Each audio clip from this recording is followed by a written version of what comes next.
we have you, Mayor Kyle. So we have a quorum as far as the board members are concerned, and then the rest of the staff. Okay.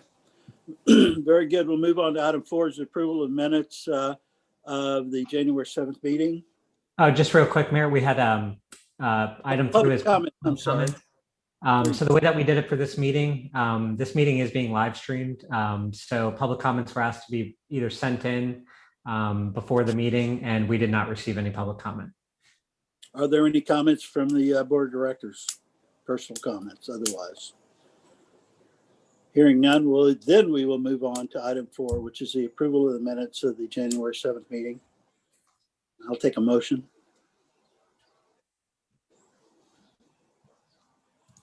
I'll make a motion to approve the minutes from last meeting. This is Elaine Bennett. Motion by Elaine Bennett. Second by Rob. Second by Rob. Is there any further discussion on this?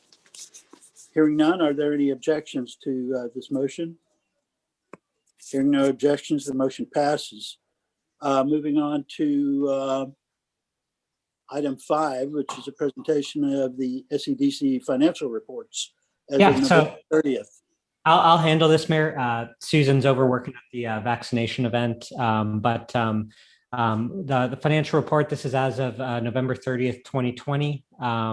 We have total cash and investments in the operating fund, a little over 2.21 million, and total cash and investments in the infrastructure incentive fund, which is column 2 here on the screen.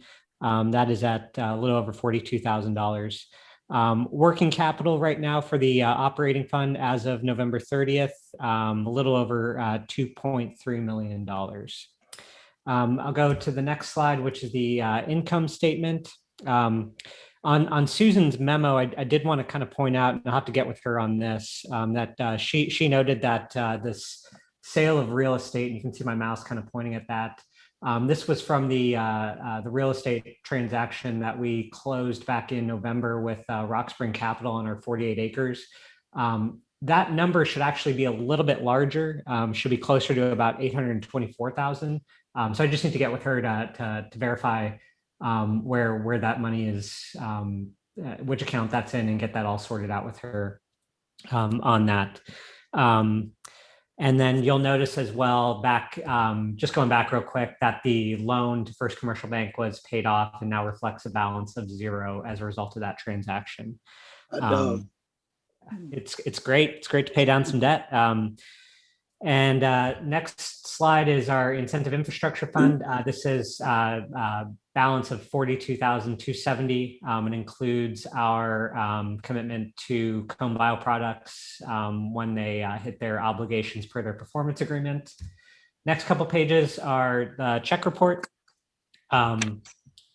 Just real quick, I know that a question was brought up. Elaine asked a question about an expenditure to TRC engineers regarding stormwater detention pond.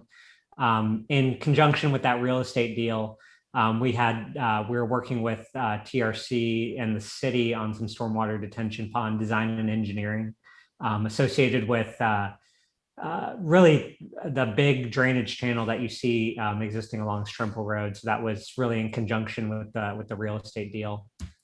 And then finally, we'll close it out here with sales tax. As you can see, we are up for the year 1.58%. And we're up for November 4.23%. So so far so good with the sales tax numbers, continuing our trend in positive directions. As you can see here for November, everybody except for Austin is having fun. And then for the year to date, Austin and Selma are down, but we're up by a little over 1.5%. Of course, San Marcos always up there with their Best Buy deal, but just kind of the trends on where we're at. So so far so good with sales tax, and that's all we have on the financial report. I'd be happy to answer any questions, or if not, we just need a motion to approve. Anybody have any questions? If not, give me a motion, please. So moved. Motion by Rob. I'll second, Elaine. Second by Elaine. Is there any further discussion? Hearing none, are there any objections to that motion? Hearing none, the motion passes. Moving on to item 6, discussion and possible action on resolution 2021-05, authorizing amendment to performance agreement between Seguin Economic Development Corporation and Seguin Fabricators. All right. So Mayor Kyle and Elaine, this should be pretty fresh to y'all from the last meeting. I know, Rob, you weren't at the last meeting, but we did make an amendment to the Seguin Fabricators performance agreement at our last meeting. We essentially are pushed back the commencement of operations date that was originally from December 1st to April 1st.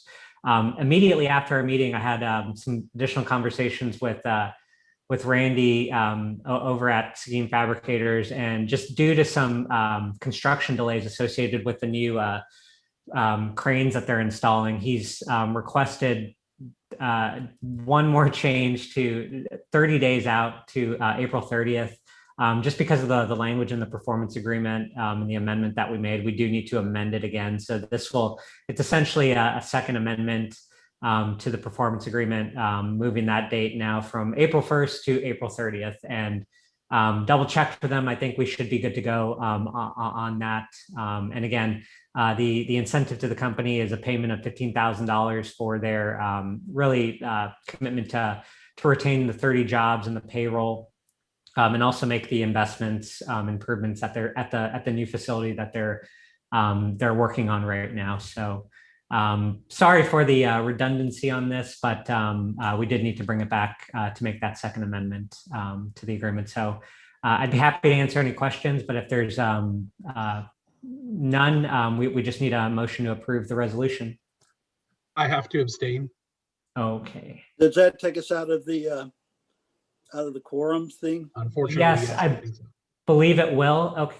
So Charlie, I guess we'll just need to table this item until maybe we can come back to it when Mr. Moreno pops in. Yeah, that would probably be the appropriate approach.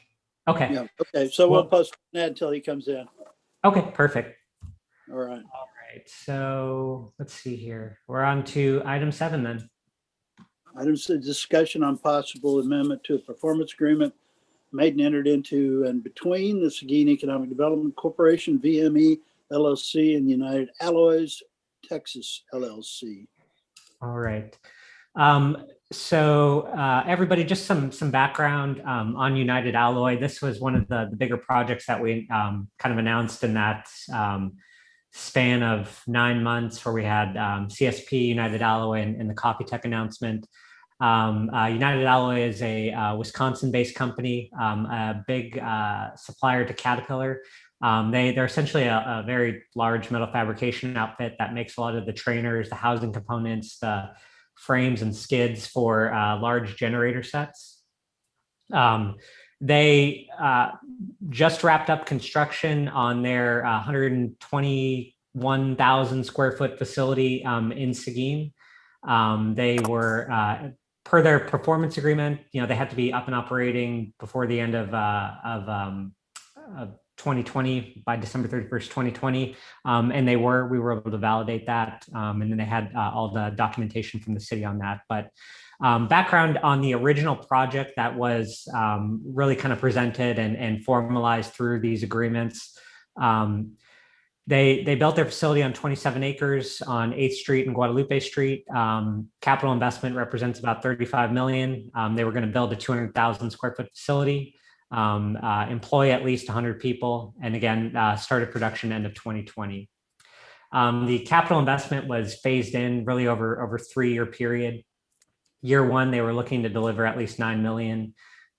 Year 2/phase 2, that included an additional expansion of the building, addition of more equipment and machinery and equipment, bringing that phase's capital investment to $18.8 million. And then in phase 3, they were to add additional machinery and equipment, and which brings us to our total capital investment of $35 million. So per the performance agreement, they were obligated to build 100,000 square feet. And they also have to create 100 jobs. Average annual pay with those jobs about 60,000. So total annualized payroll once they meet that full ramp up is going to be $6 million. So this is just kind of a breakdown again of the original incentive to the company. EDC and city were the main components of this. And then this is the original breakdown of the capital investment, construction, and operational obligations for the company. So again, they were to start construction before March 31st, which they did. They were to commence operations before December 31st, 2020, which they did. And the next phase was by December 31st, 2021, they were going to add on an additional 100,000 square feet at $18.8 million. And by December 31st, 2022, new equipment at 7.2, bringing the total to $35 million. These are the employment and payroll benchmarks that were associated with the performance agreement and tax abatement.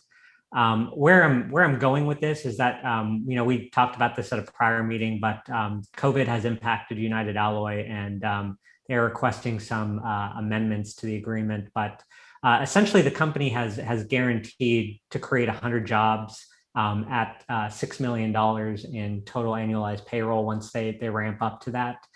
Their first obligation was due to the SEDC to report by December 31st, 2020, that they had 20 full-time employees, and those full-time employees, their payroll represented at least $700,000 on the payroll.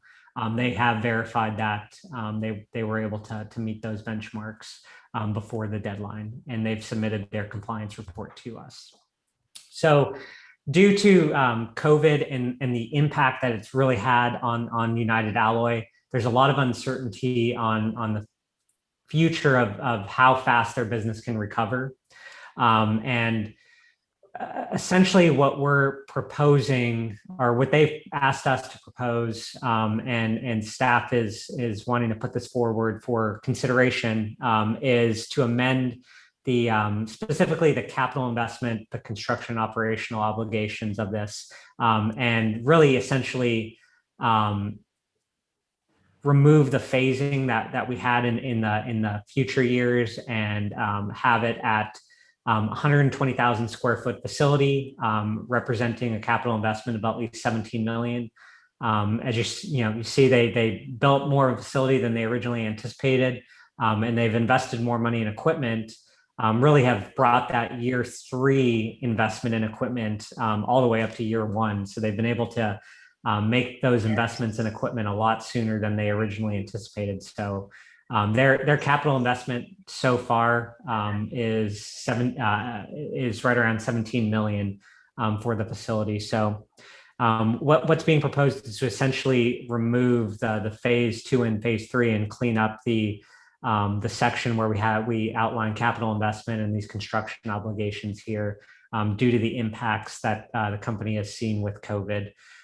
We did ask them, if they, we wanted them to see if it would be possible to include future investments in the future tied to the agreement. They believe that they'll be able to expand in the future by adding on to the facility, continuing to invest in new equipment. But they just, with the continued uncertainty and the impact that it's had on a lot of their customers that buy generator sets, they're just having trouble formalizing that through an agreement and making a hard commitment to that. In addition to the performance agreement, there was a tax abatement that was provided to United Alloy as well for the project. On the left, you'll see the original abatement, 5-year abatement averaging 42% over that 5-year period. And the estimated value of that abatement to United Alloy over that 5-year period, as well as the estimated net collections to the city of Seguin over that 5-year period. It's a real interesting area where we're in right now. There's been so much disruptions created by COVID, and I think we want to be understanding and work with the company. They've invested a lot in this community. They're working hard to to hire folks. They're paying wages that are above and beyond the average annual wage in the community. But they just can't make that commitment to the additional investment anymore, at least formalized through an agreement. So my proposal, and again, this is only for discussion, is to at least amend, if that's going to be the case. I think we need to at least amend the tax abatement agreement with the city, just to show that it's got to be a little bit of a two-way street here. Originally what I'm thinking is maybe focusing in the final year, bringing down that abatement percentage. It could be it could be looking at other years as well, year 3, 4, and 5. But this is just something that I've kind of put together. It's kind of hard for the EDC, since our asset that we provided was land and they've already built on it. And we also want to make sure that they have, land to grow into the future as well. So I don't think it's, the best practice for us to, go after them and try to claw back land or anything like that. But I think, it's got to be a two-way street. If they can't guarantee that investment, there's got to be a little bit of pullback on the original incentive. But the way that I kind of look at this is, while I'm discouraged about the investment, for us, it all comes down to jobs. And that's the thing I'm still most encouraged about, is that United Alloy remains committed to creating those 100 jobs at that $6 million in payroll at the end of year 5. So this is where we stand right now. I just wanted to get y'all's thoughts, see if you guys have any feedback or anything like that. It's still up for discussion. We have some time to kind of continue to work forward on this, but this is where we are right now. Will it really help them 5 years out? I mean, because that's at least the way I understand it. They won't have that help until 5 years out. And isn't it kind of an immediate need? Well, so the 5 years out would be really reducing it'd be reducing that abatement percentage essentially from 30% to 20%. So it's more of a benefit, I think, to the city at the end of the day, where we're essentially changing that that abatement percentage. We would of course they're not delivering that full $35 million of the original investment. So they're not going to realize what was originally proposed to them in terms of abatement value. The value that you see here is based off of 17 million, what they put into the facility, and the model accounts for depreciation of assets. But we thought it was best to keep the upfront years the same, so they with the facility that they put on the ground, with the equipment, they can realize some of those savings, but kind of pull back a little on what was promised in the abatement in the tail end years. I mean, it's not a big loss for them, and it's not a big gain for the city, but I think it's more of a matter of just kind of showing precedent, and this would kind of be a way to say, hey, United Alloy, if we agree to remove, to adjust the agreements, go from 35 million in capital investment that you promised to, the 17 million that's there right now. We do have to, it's a give and take. There's got to be, if we're going to come off that obligation, we have to do something as well on our end. Have you run all this by them? Yes, I have. I originally, my original proposal back to them was essentially adjusting the phasing where we had a capital investment instead at 25 million. And they would, it would essentially, the language was to guarantee a facility expansion and additional equipment added to the facility to get them from the 17 million to the 25 million. But they just say that they just don't feel comfortable guaranteeing anything in an agreement. But it's their full intention to, when business is kind of on the bounce back, that they can make those investments into growing the Seguin facility. I have a question, and Yep. that is, if we're going to hold them, say, to the employees, how are they going to employ 100 people without construction? So they will still have the need for, they're ramping up that employment over a 5-year period. So, they won't be to 100 employees till, they don't have to report 100 employees till at least December 31st, 2024. Will have the need to, I think, have those employees. And I think, as the economy starts to recover, I think as confidence, consumer confidence increases, that might warrant the need for them to expand the facility. But they've essentially said they don't want to come off that employee benchmark that they've originally promised, and that they still, even in a 100,000 or 120,000 square foot facility, they can still guarantee that they can put 100 folks to work in there in various positions.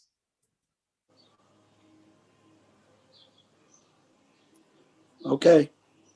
So it's all discussion right now. We do plan to have a further discussion with the city council, really more regarding the tax abatement side of things, just get them up to speed and what their thoughts are. But I just wanted to share that with y'all. This is probably an amendment that we'll bring forward for as an actual action item in the near future, but just wanted to see if there was any hesitation. No, I think we do need to show some flexibility in this. I mean, that's kind of the way of the world right now. So I'm sure you guys can work out something that's reasonable. Perfect. Okay. Well, if there's not any other questions, then we can move on to the next item, agenda item 8.